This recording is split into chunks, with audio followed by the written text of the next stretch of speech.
Hi everyone, and welcome to episode number 11 of the Immigrants Live podcast, where we share stories of people who left their country to chase a better life.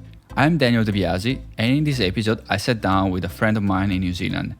We used to work together. I remember telling me his stories and I was fascinated by it. He was running a successful construction company back in Brazil, where he was from. He was then working with me as a trader helper on a minimum wage. He was very motivated to leave Brazil, and he was willing to do whatever it takes to do it. So, please enjoy this episode with Luiz. Hey Luiz, thanks for being on the show today. How are you doing? Oh, good. Yourself, Daniel? Pretty good. We haven't spoken in a while. I mean, we spoke yesterday over the phone to talk about this interview, but before then, it's been like a couple of years, right? Because we used to work together back in New Zealand as a telecommunication technician, right? Yes, good times. Yeah, do you still do the same job, or now or no? No, actually, now I'm working as a project manager in construction.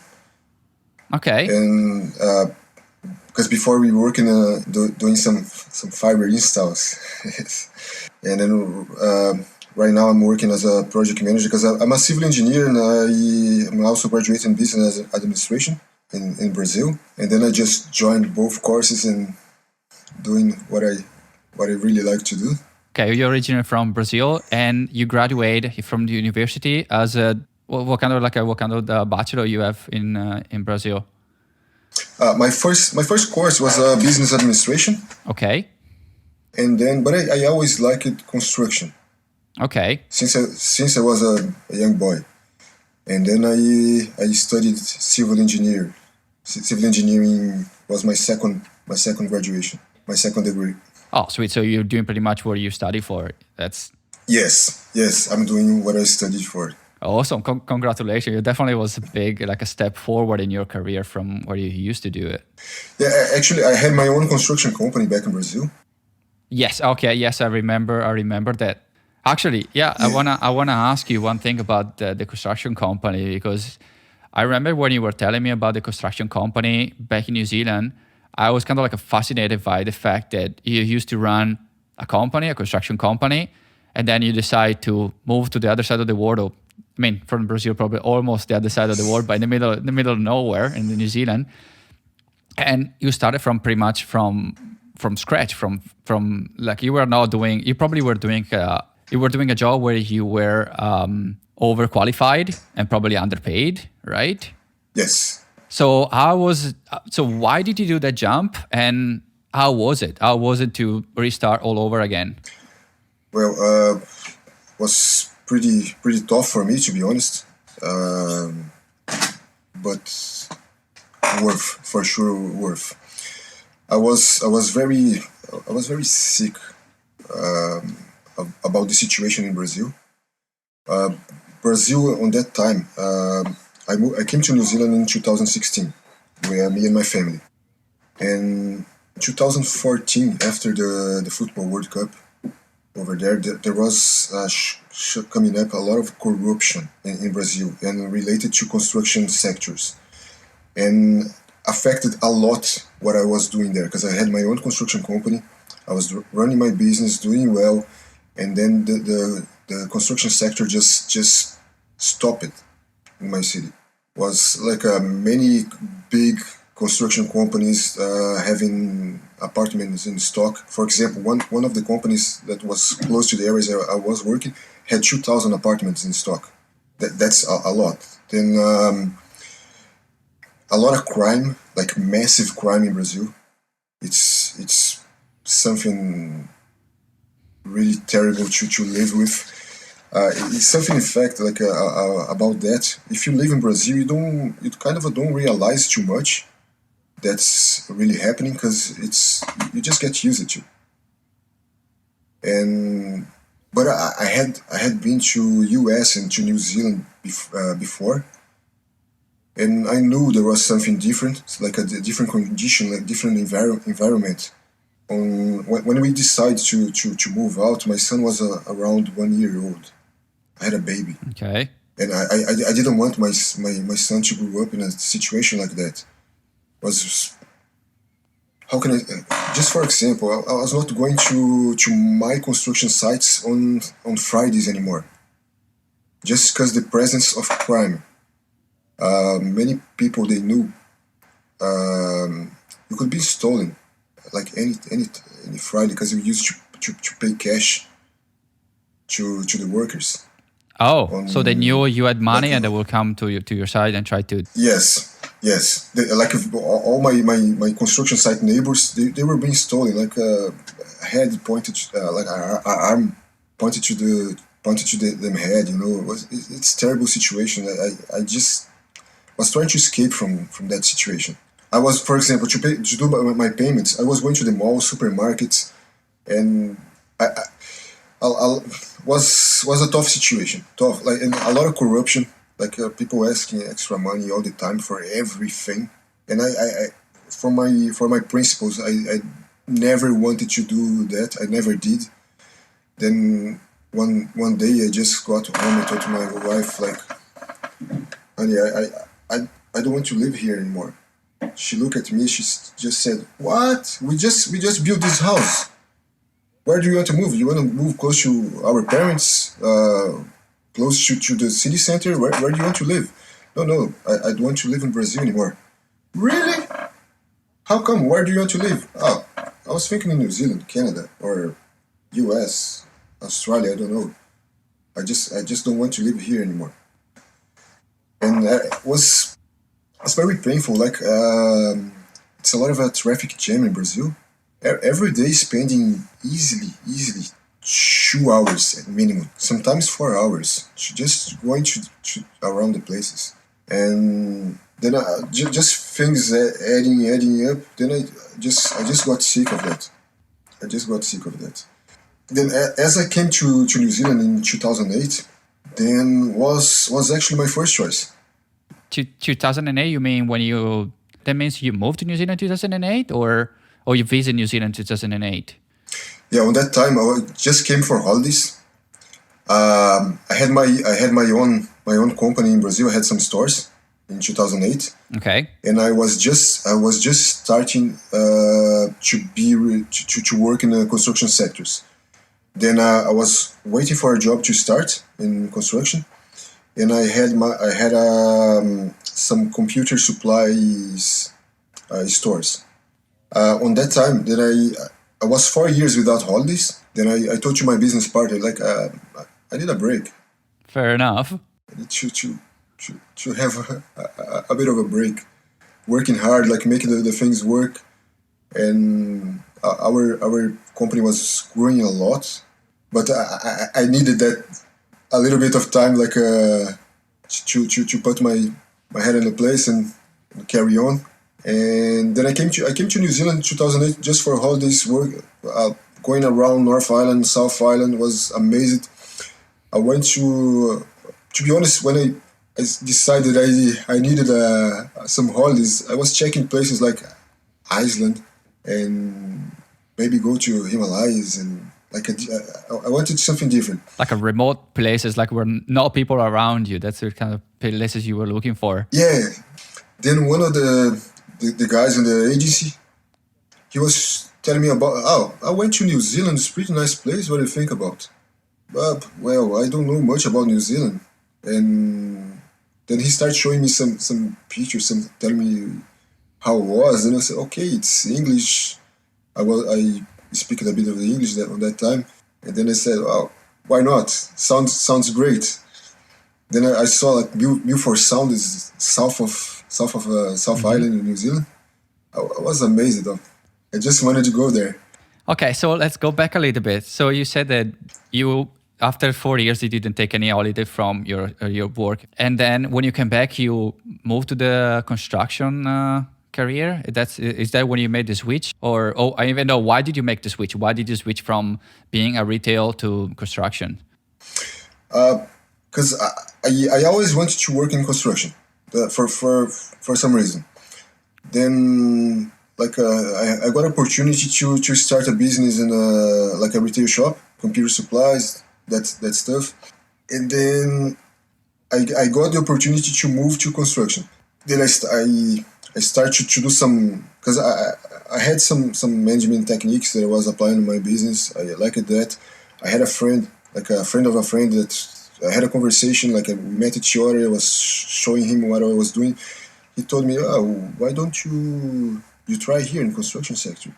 You can try in my business." Okay, let's see how we go. Then I start to get involved.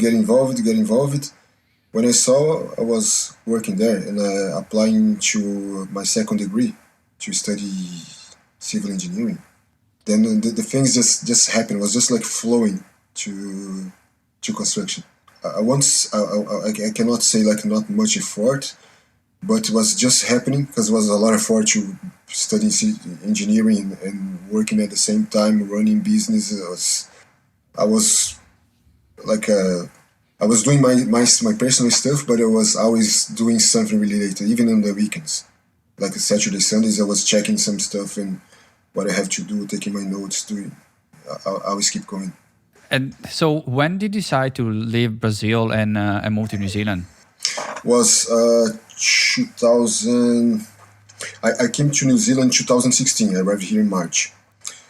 I decided to move was maybe early 2015, around that early 2015. That's the thing. I was like very stressed about what's happening and everything else. Then I had my friend was also in the same point, getting the same point. He just didn't want to live in Brazil anymore, and he went to Emirates to teach Jujitsu. In New Zealand? No, in Emirates, United Arab Emirates. Oh, in the Emirates. Oh, okay. Yeah, Dubai, Abu Dhabi, those. Okay. Then yes. I was, that sounds great. Tell me more about it. Then he said, "Oh man, it's so good." Like they hire like a black belt, Jiu-Jitsu black belt to work there. I say, "Wow, that's pretty good. Sounds great." And then was like teaching kids for 6 hours. To be honest, good money. And then I applied. I was approved, but there was happening a war in Yemen, and the biggest client of the Palm Sports is the army. It's army and schools. Okay. And they put the program on hold. I waited a little bit more, giving some calls, changing emails. They said, just wait. Then I got the time like I couldn't wait anymore. Because my first choice was coming to New Zealand, and I just decided, okay, I told my wife, let's go to New Zealand. I forget about Emirates. Let's go to New Zealand. And why did they approve? Because to be a teacher in the Emirates, I think you need to be pretty good, right? Yes. They hire black belts Jiu-Jitsu black belts to teach there. You need to have experience in Jiu-Jitsu. To get the black belt, you're involved for at least minimum 8 years. Okay, so that means you've been doing like a Jiu-Jitsu for a long time.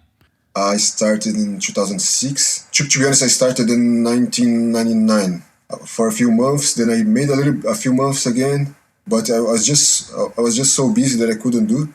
Then in 2006, there was a gym close to where I was working. Then I was using my lunchtime to train Jiu-Jitsu. I had that gap was just what I needed. Just go there and just punch someone. Yeah.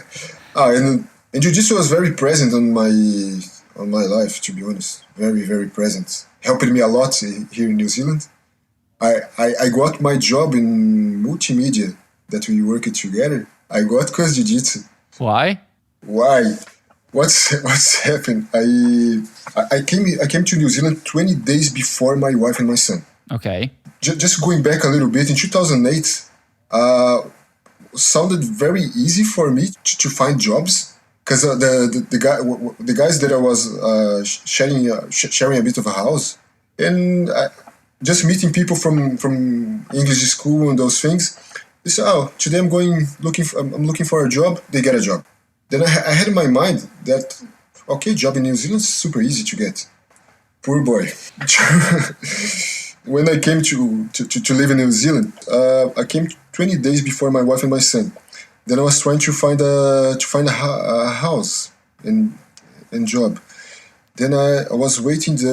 I stopped to the house that I booked to see for renting. Mm-hmm. I was waiting there, nothing happening. I was waiting inside my car. One guy was just staring me, just looking. He was inside his car, just looking at me. I was, what this guy wanted? Hey. Then he turned on his car. He just drive through straight like a few mills from my door. I couldn't really open my door. He almost hit my mirror. And he opened his window. I opened my window. He said, "What you want here?" I was, what? I'm waiting the real estate guy to see this house here. I want to rent a house here. Then he looked inside my car. I had my Jujitsu bag, my gi, and my belt. He saw my black belt. He said, "You do Jujitsu?" Yes, I train Jujitsu. Actually, after here, I'm going to one gym close to here. He said, "But you're a black belt." Yes. He said, no. You're too good to these guys. You need to go to Axis Jiu-Jitsu. Those guys are good. And then he said, "Oh, hold on a second. Just let me just park. I show you the place." Darren Brown, his name. Awesome guy. Awesome. Very, very good guy. And he was showing me the place. He called the real estate guy. He booked another. He made it work. I got the house. We became neighbors. Oh, wow. Yeah, just because his son was also training Jiu-Jitsu. And because I was thinking, I have many friends in Jiu-Jitsu. I think it's a good place to make some friends because I'm just new in the city. I didn't know anyone here in New Zealand. To be honest, I knew one guy that I met in 2008. We exchanged some messages. But what's happened? When I came to here, this guy went to Brazil for holidays. I was so great. So, hold on a second. What was the name of your neighbor? Darren Brown. Oh, Darren Brown. Oh, Darren Brown. And his wife is director in multimedia. Oh, okay. Now I can connect the dots. So, the guy was husband of the lady in charge for the HR or director. So, you got the job through them, right? Yes. But on that time, I didn't know him so well. Then I told him I was looking for a job, but we didn't go through much. And I was just trying to find a job, struggling to find a job. Many places I was going is people just telling me like, you have too much experience to do these things. And then one day I was in front of the street, and Darren was there. He started talking to me. "Hey, how you doing? Did you go to Jiu-Jitsu?" And then just talking a lot. And then we started to talk a lot to each other. Then he said, "Oh, did you find a job?" I said, "No, man. It's been very, very difficult to find a job." And I came as a student. I came in a student visa. I was allowed to work 20 hours. Then he said, "Oh, maybe I can help you to get a job." Then he took me to his house. His wife was there. She said, "Oh, I think Armitage needs some people to start working there. Let me send a text." She texts the guys there from Armitage. That's the same owner of multimedia. Okay. And I started working 20 hours in Armitage. Oh yes, now I remember. Yes, you actually started from the construction company, which was the same owner of the telecommunication company, right? Yeah, they kind of share the yard. You say that you came on a student visa. Yes, I came as a student. First of all, why student visa, and how did you get a student visa? What was the requirement? I applied from Brazil. I think studying English at that time would be very good to improve my English. As you can see, I still have a lack of language barrier, and also to have opportunity to start working. Was I bought on that time we need to buy more than 16 weeks, if I'm not wrong, or 14 weeks, something like that, of English classes. I bought around 20. Okay, because I didn't know that. So you said that you can get a visa at least in New Zealand, I don't know if there's the same thing in other country, but you can get a visa, or you could get a visa as a student in New Zealand if you book, or if you pay, or if you get some kind of courses for more than 14 weeks.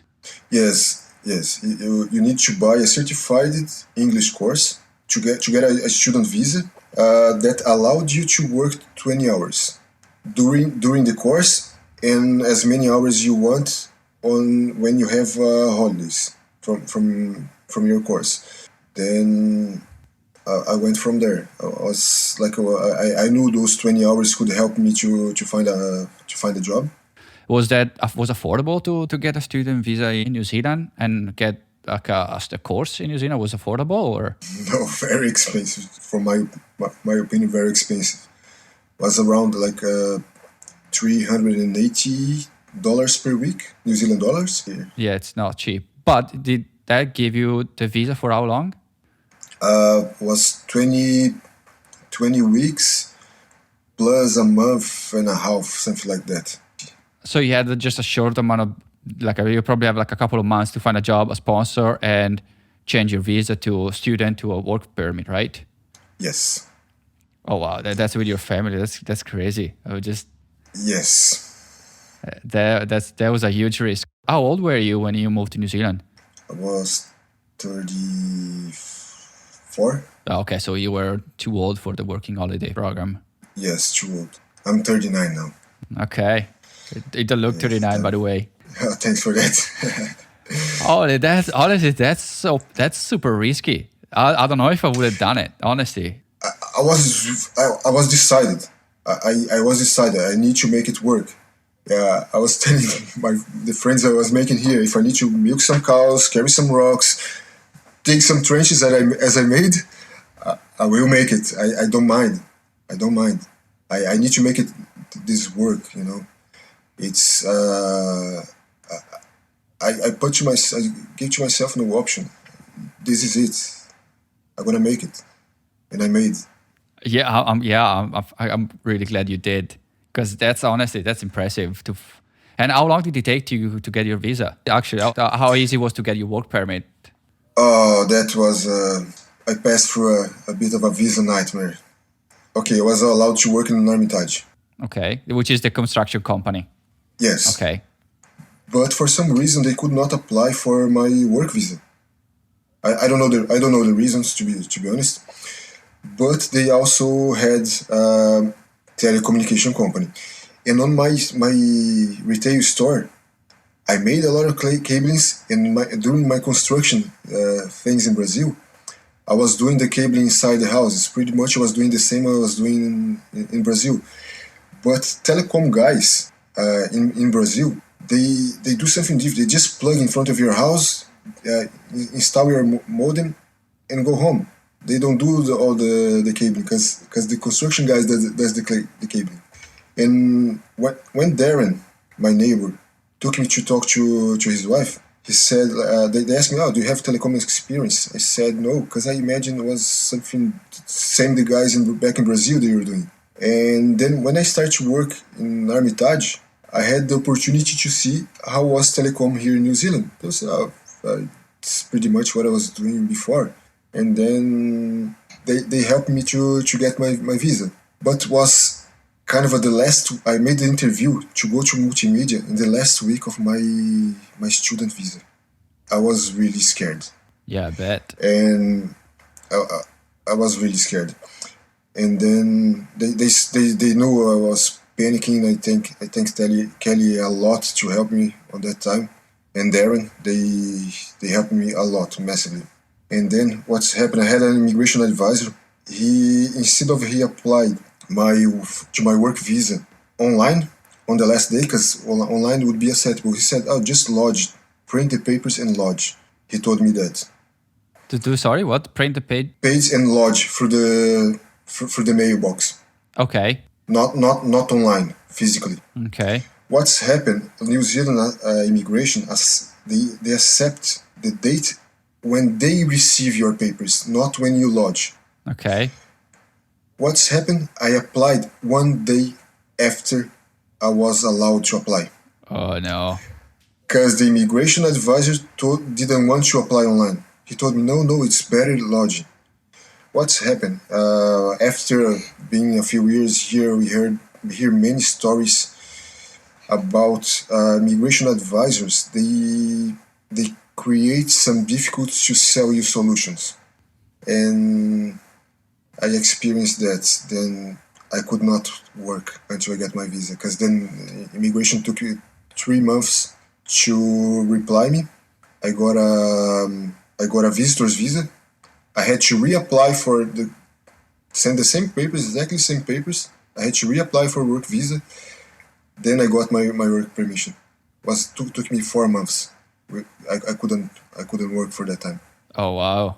And your family was already there, I guess. Yes, they were here. Was just draining my savings and a bit of a desperation.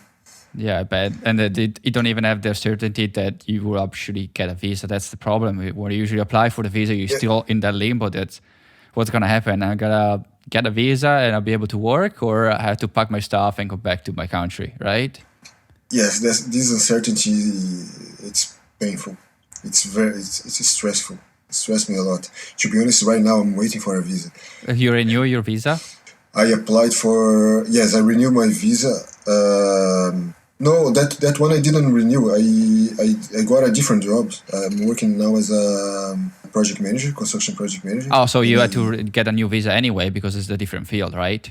Yes. Okay. And now you're waiting. Yes, you told me that yesterday you were waiting for your PR, your permanent residency, to be approved, right?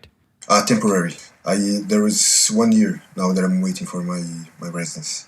Just waiting. But you're waiting for your permanent residency. Temporary residency. What's the difference? Temporary resident. First thing you get the temporary. Okay. Then after 2 years, you are allowed to get a permanent residency. Okay.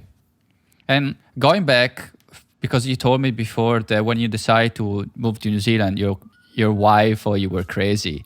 How did you convince her? How did you get aboard? Because that sounds really a risky decision, especially with a child which was 1 year old at that time. Yeah, I just started showing her how I was, because I told her before how was New Zealand, because I came here for holidays. I told her how it was good, like almost no crime compared to Brazil, pretty safe, and actually it's really safe here, and good quality of life in general. It's like a very little corruption, and that's what we are trying to escape from Brazil. Because in Brazil you always aware, you always watching what's going on, what's happening. Any time something can happen, and here in New Zealand you allowed yourself to relax. Yeah, no, you're right. And then I was telling her about that. We just watching like a YouTube and TV programs about New Zealand, and she said, "Oh, sounds amazing. It's unbelievable. It's hard to believe it's really like that." Because she had just went to Argentina and Chile. We traveled together for holidays, me and her. But Argentina and Chile, it's not too, like, it's different, but not too different from Brazil. And about crime and these things. But when I was talking about New Zealand, it was very, very different. And then she said, "Okay, yeah, sounds great for me. Sounds much better." Yeah, the hard part to leave Brazil was like, apart from the crime, we have there like we could have a very, very good quality of life. It's good weather, nothing like environmental problems as earthquakes, hurricanes. Hurricanes actually happen once in a while, but not often. The weather is great, like could be one of the best places to live in the world, but it's not.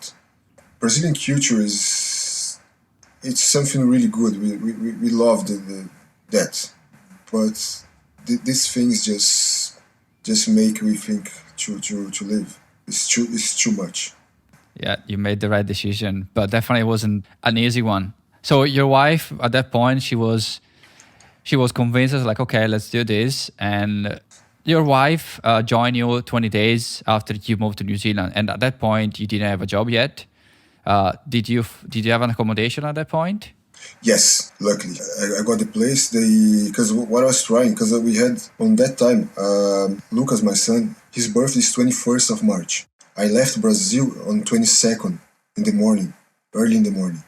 Then I arrived in New Zealand 24th of March 2016, and Lucas was 2 years old. What I was trying to do is like when they arrived in New Zealand, they was going to home, not to stay in a hotel and going, because with a baby going around to find a house would be more work. I think would be easier, faster, quicker, more comfortable for us if I come in alone before them. And then this happened. They just came to home. Yeah, no, that's definitely a smart move. Because I mean, you already had not a lot of time. You only have 2 months to apply for your visa, but you didn't have only to apply for your visa. You had to apply for your visa and for your family to stay all together. Otherwise, they have to leave the country. Could you apply for the same visa all together, or you have to apply first of your visa and then for your family after once you got your visa? I applied for my visa, and they came as visitors. Okay. We made those letters. You get the visa when you get to the airport here. And once you got your work permit, after that, so you need the visa for them as well, right? Yes. When I got my work visa, then we applied. We got a partner visa, work visa to my wife, and student visa. No, visitor's visa for my son, the first one. Then after he turned 3 years old, then he got a. No, actually, when he turned 5 years old, he got a student visa. He's studying here, he's loving the school. That was another thing that was really important for us, is our son's education. The schools here, I reckon they are better than Brazilian schools. And then my wife, she's a photographer. She's a family photographer. She started doing this in Brazil. When she got here, now she has her own business, photographing families here in Christchurch. Okay, so you got, so it wasn't too difficult after you got your visa to get a visa for them? No, wasn't difficult. It was just a matter of application changing the status of the visa. Wasn't too difficult. We just need to prove our relationship, those things, but wasn't difficult. Yeah, with the children in between, I think that's not very difficult to prove the relationship. Yes. Because that's what I love about New Zealand, that at least from my experience and from what I hear from you, is the immigration process is not actually that bad, because it doesn't take that long to a visa to be approved. In my case, I think it was only a couple of weeks. I applied online both times, and both times I think were about a couple of weeks, and my work permit was approved. Sounds like even though you went old school with paper copy, but still it wasn't too bad, because of even 4 months going through the nightmare. You told me that you have to apply twice. You still 4 months to apply twice for a visa. I think that's not a long time at all. Yes, it was not a long time. Waiting for the visa is kind of a stressful part of immigration, but was not actually a long time. Right now, I'm 1 year waiting for my resident visa. Before, when we arrived here, used to be a couple months, 3 months, stuff like that. No more than 6 months. Now it's taking a lot of time to immigration to process the visas. Yeah, I think they're getting more stricter now, and they try to save their country, try to make sure they get the right people, and it's understandable. I mean, I interview another guy, I don't know if you listened to that episode, Craig, that actually moved from New Zealand to the UK. Is going through a nightmare through the application in the UK. It's just a nightmare. Yeah, for me, were a lot of papers to send to immigration, because I didn't have actually a job in Brazil. I was working for myself. Then to prove that you're working for yourself, I was just getting receipts and bills from everything I could that I was keeping on my emails to add. It was like a big book that I sent to immigration. Yeah, no, you're right, because it must be harder. Because you can lie easily and tell, yeah, it's like a business or experience 15 years, but then you have to back it up. You have to prove it.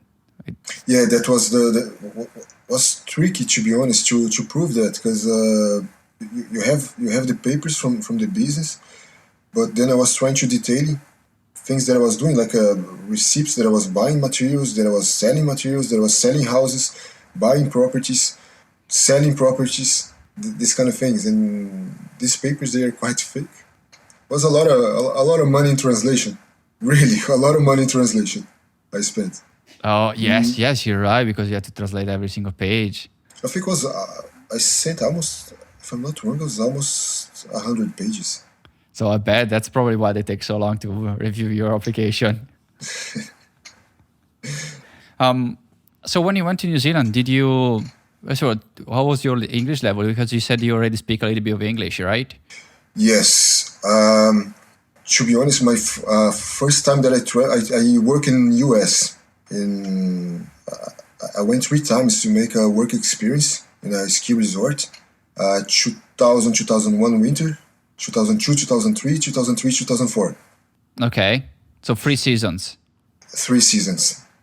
One day I went to a party, like from school, and one of our friends, she was working in a travel agency, and she told me about Work Experience USA.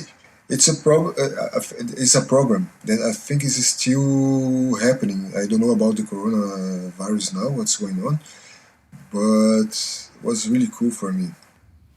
She told me about this program. Was costing $2,000, the money that I didn't have even close on that time, and I didn't speak any English on that time. But I was always dreaming to go out to Brazil to see the world, see how it is, because I was just seeing the things in the movies and dreaming, I want to go to US and see those things. Then... Hold on a second, though, because you said you met this person that were talking about this program to work in the US when you were were you a student? Were you in university at this point, or your high school? I was in university. I had just started university. So it was in your 20s or early 20s? Early 20s. 19 years old, I think, when I met. We met in a party. And okay. I had just started going to university, to business administration. And I had no English, but I wanted to go.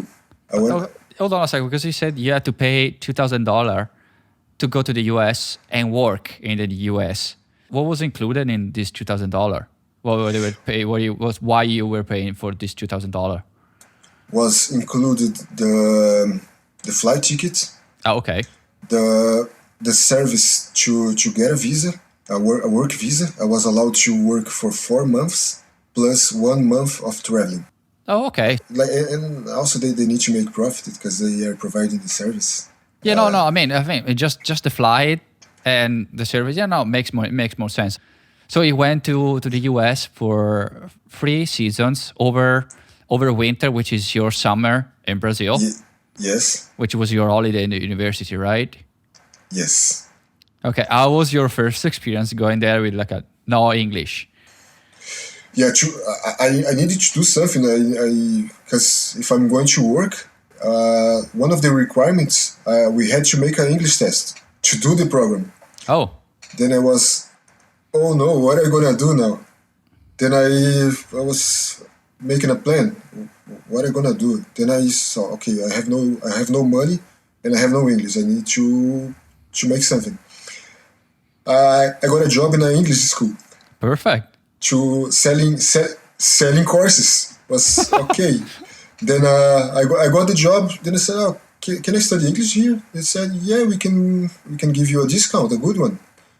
Perfect. That's what I need.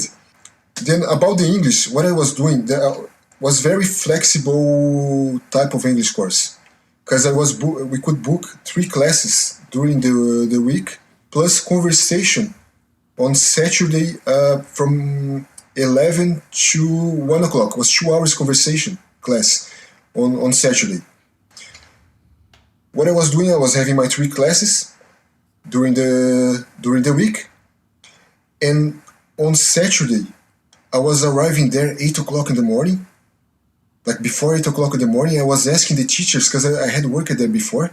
Then I was asking, I knew everyone there. I was asking them if I could go to the other classes. Then I was doing like a 8, 9, 10 to 11 classes, then going to my conversation class. I was having like a long time of English environment on Saturdays. It was helping me a lot. Watching movies with English subtitles on that time, and trying everything, studying a lot to improve my English, because I had a test to make it. I need to pass the test. I was concerned about if I don't pass, I need to wait another year, or I cannot even go. And I worked on this English school from December to February, because then when I went, my classes, they restarted in March. Then I found a job at the university, but was like a trainee, like 4 hours per day, and not well paid. Was just a little money. I was making, to have an idea, $90 per month, and I need to save $2,000. Was a bit far from my goal, Yeah. And I was young, and I need to go to parties, and I need to do this stuff with my friend. Okay, but I have this goal. I need to make it. I was spending around $25 per month on that time. So you were living on $25 a month? Yeah, I was living with my parents. I was not paying like big bills, but I was doing my own stuff with $25 per month. Oh, you were very determined. Yes, and doing another like weekend occasional jobs, any type of extra money I could make. I was trying to get it, like giving flyers on the streets on the weekends, just to make it work. And then when I made the English test, I didn't have enough money. They said, okay, you can split in 10 times in your credit card. My credit card doesn't have this much of a allowance, Okay, mom and dad, can you help me out with that? I want to pay. I want to do by myself. Can I use your credit card? He said, yep. But I had a plan. I have the start. We split in 10. I go there. I have enough to go there, work, come back, and pay the rest. That's what I made. I went there. I saved more than $2,000. I saved like around 3,000 something. Oh, good. A little bit more than $3,000. Then I could pay the credit card. It was like it was less than 1,000 on the balance. I paid that. Then I had money enough, just saving, to go the other year. And there was something like a shock of culture when I got to US, that about money also. I need to pay this credit card, and my first job was making snow. I was working in a ski resort there in Big Bear Lake, California, and I have never seen snow in my life. Oh yeah, yeah. Yes. And they said, okay, you look like a snowmaker. Let's make it work. I was working overnight from 5 p.m. to 7 a.m. Was fun time, but I was not seeing many people other than the guys I was working with. Then I asked to move to the ski rental shop. And the ski rental shop, they had also taking care of the VIP parking. And when my new boss told me, my supervisor told me, we need someone actually to take care of the VIP parking. What do you think? I think, sounds great. Let's do it. And as you know, I needed to save to pay my credit card. And I found a way to get some tips from customers. Okay, doing that. Yeah, and then I saw some guys arriving there like on Friday, asking like the VIP parking completely full, long lines. The guys was a lot of people coming from Los Angeles, San Diego, the whole California coast, a lot of people, and then they like some guys they needed a place to park, and parking was full. They say, okay, are you coming? One guy arrived there, then say, are you coming back tomorrow? Yes, I'm coming back tomorrow. What about Sunday? Yes, we are coming back on Sunday. You know what? I like you. I'm gonna save you a spot for you right there, close to the mountain, walking distance, short walking distance. Sounds good? Yes, sounds great. Next guy asking, do you have a spot? No, we're completely full. Are you coming back tomorrow? Yes, I'm coming back tomorrow. Okay, I had my personal tip business. I told you my supervisor, okay, I need 10 spots for tomorrow. Why? Oh, those guys are coming back tomorrow. I took a note of the plates. I know the cars. They're coming back tomorrow. I need these 10 spots. Sounds good? Sounds good. They went back there on Saturday and Sunday. I gave them the spots. They were giving me tips. Extra 10 here, extra 10 there. I was just making extra money. My supervisor looked at me. Oh, man, you sugar. You just attract money for yourself. I said, oh, man, that sounds just doing something else for these guys. And then every weekend from there, I was saving parking space for these guys, and they are tipping me. Then me and my supervisor, the guys, we shared the tips, and we just went for there. Just became like something that we should do every weekend. We're just saving good spots. Speaking of corruptions, huh? It was just like kind of because the VIP parking had a different policy. Was paid parking, because we had free parking there, and we had the pay. And in Brazil, we don't have the tip culture. Mm-hmm. But in US, it's very common. Like you do something to get. Then the guys will ask me, "Can I save parking?" Yes, you are allowed to save parking if you're coming back. Oh, okay. That's the thing, because the VIP parking had the permission to save parking because it was not free. Okay, yeah, fair enough. Then we just used this rule to have something else. Sweet, so you were playing by the rules. Nice. Yes, I was playing by the rules. That was the game. Sounds like you always had kind of like this kind of business mentality, because you were like give away flyers, do these kind of things with tips, and open a couple of businesses. I think you always had this kind of like a mentality about to make extra money that most people don't. Yes. My first degree was business management degree. To be honest, I've never wanted to be an employee. I always want to be an employer. Right now, I changed it a little bit. My mind, I'm pretty comfortable being an employee. I think next step is being an investor. I don't mind to be an employee, have a regular job, that's all good. Changes a bit the flexibility that I had before, but it's so good. Like I opened 2 businesses in Brazil. I had a retail store, I had a construction company. Here in New Zealand, I will see what's going to happen. It's something maybe happen. We never know. No, exactly. We never know. And I mean, if you're happy where you are, and opening your own business is a lot of problems. It's like you're a problem solver, right? It's always like trying to solve problems. While if you are an employee, just finish your 8 hours and you're done for the day. Yes, right now working as a project manager, I have like a business mind, even working to my boss. Sometimes we have like 100 people on site.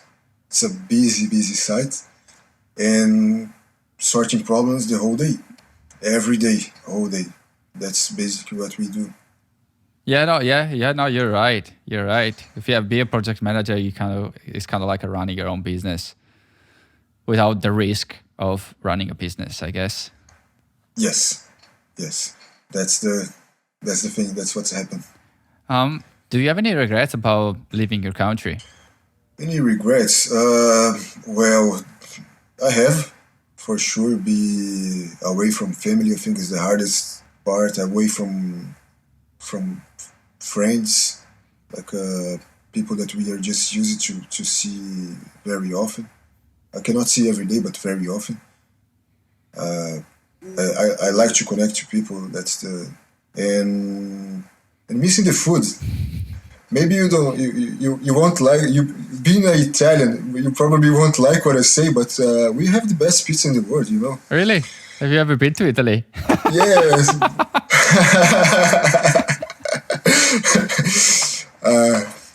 I'm kidding. Brazilian pizza is a bit different. It's probably the food that I miss the most from Brazil, even more than Brazilian barbecue. It's worldwide famous Brazilian barbecue. But the barbecue we can make at home, and pizza, I have no idea how to do it, you know. And Brazilian pizza is pretty good. It's not this like here in New Zealand. We can find good pizzas, but it's not the same. No, you're right. I mean, what I love about the food in New Zealand is the meat. I miss the meat in New Zealand. It's awesome. The meat, the steaks, and the lamb in New Zealand is just a different kind of meat. Yeah, food is something that sometimes is a bit hard. Like when you, for myself to my wife, she says the same. It's like when you try you have a Brazilian food, you feel a bit more at home. It's like not the most important, but it's something we miss a bit hard sometimes. Craving for the good food. Yeah, no, I get it. And how often do you go back to Brazil? I didn't went back yet. Oh, really? Yes. To be honest, it's how can I say that? I'm still not missing Brazil. I miss the people, but a little bit the food.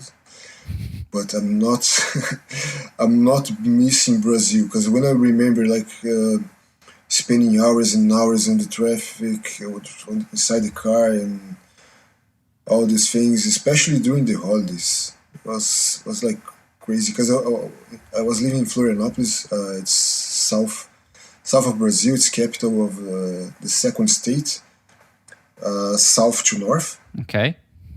And it's a very touristic place. So like during Christmas and New Year's, it's millions of people go to Florianopolis, and then you cannot, like when you have a chance, you cannot enjoy the place you live. Then and here in Christchurch, I drive less than 10 minutes to go to work. It's a dream. Yeah, no, you're right. But yeah, so you've never been. I mean, even like I know you don't like Brazil, like, but I mean, going there just on holiday, just to see family and friends, I think is different than living there. So you don't have to deal with all the corruption, you don't have to deal with the situation there. You're just enjoying people. Yeah, to be honest, right now I'm waiting for my residence to be sorted, and also the coronavirus situation. I mean, yeah. But for sure, we have a small child, and we want to have more connection from my parents, my wife's parents, my son's grandfathers, and uncles and aunts, like connecting with family. Even though we can use the online things to make calls, it's much easier than years ago. The technology gives us more like connection, for sure. And I want to we want to go there, but just to see the family and friends. Is not missing much the place. It's kind of, well, No. I'm telling the truth. I'm telling the truth. That's what I feel. My parents, they came here to visit us.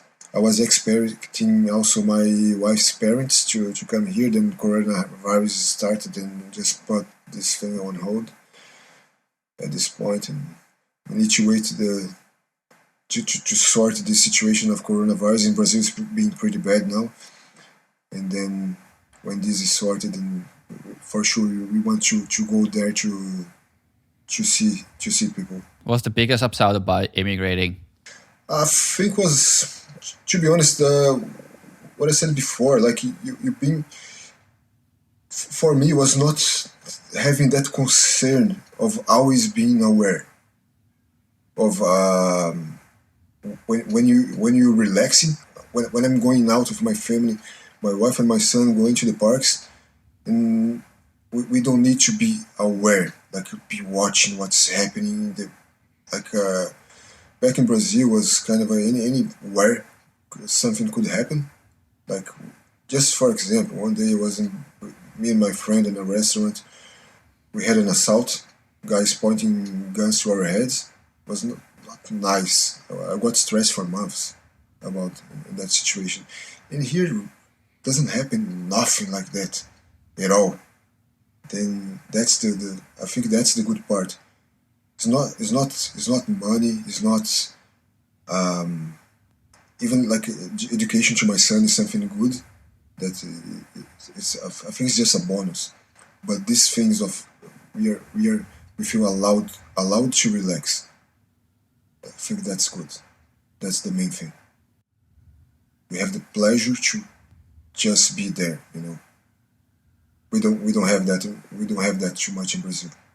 So if you could go back in time from, I don't know, at any point back in time or when you left Brazil to go to New Zealand, is there anything that now that you know the outcome or you know how the things are done, is there anything you would have done differently? I would come here earlier, way before. I invested a lot of money in Brazil, and tough times. If I had invested here, I would be a millionaire by this time.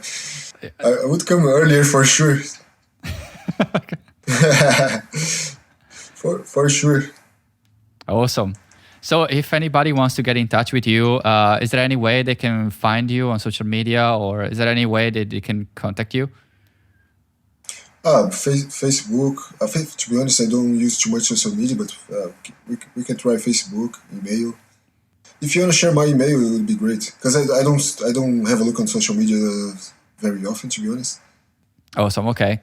Alrighty. Thanks a lot. Thanks a lot for taking the time. It was a pleasure, and I think your story, I don't know, it just like, I don't know, it blew my mind. Everything you've done, the strength and the resilience and everything you've done is just impressive. Honestly, it's impressive. I knew a little bit of your story. When you told me in New Zealand, I was already impressed by what you've done.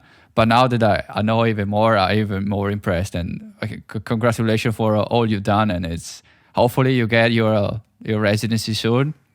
You've been a little more relaxed. Yes, thank you. Thank you a lot, Daniel, for the opportunity to share a little bit of my experience. Thanks a lot. It was very, very good, very fun. My pleasure. Maybe we can do a follow-up once you get your residency. Oh, should be great. It'll be great. Awesome. Thank you very much. Thank you too. Okay, bye. Bye-bye. I hope you enjoyed this episode. If you want to get in touch with Luiz, I'll link his email address on the show notes and on our website. He also mentioned that his wife is a family photographer. She has a beautiful Instagram account. There's a link in the show notes if you want to check it out and follow her. If you want to support the show, you can share this episode and leave us a review. And if you want to be on the show, you can visit emigranslife.com/yourstory. Thanks again for listening. Talk to you in the next one. Ciao.